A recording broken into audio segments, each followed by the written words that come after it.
Let's refactor this sync method, shall we? All right. So first thing we see is just formatting, space, right? These lines. Now notice there's no return value, it's a void. So first of all, we could have shortened this up a little bit by declaring it thusly.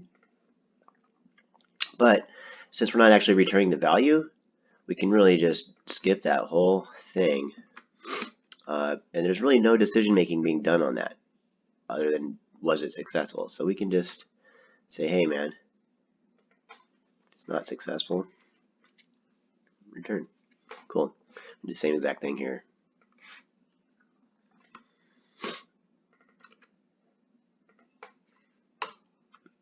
Cool. Now, another thing that we've loosened up on lately is when there are just obvious short statements of checks to just exit early, then we could even make them real compact. It's still very readable like this. And then the last thing I think is this table list. I think I do like the variable declaration instead of putting it in the for each. I'd probably put it more closely together so that the declaration is tightly coupled, or nearby, physically near the loop control that it is involved in.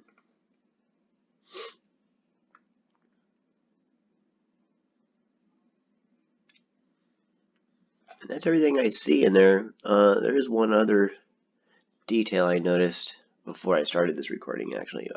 When I first went to the sync method, you see down here I did a search, and I was going to, I was looking for where to enforce the licensing, and so I jumped into here.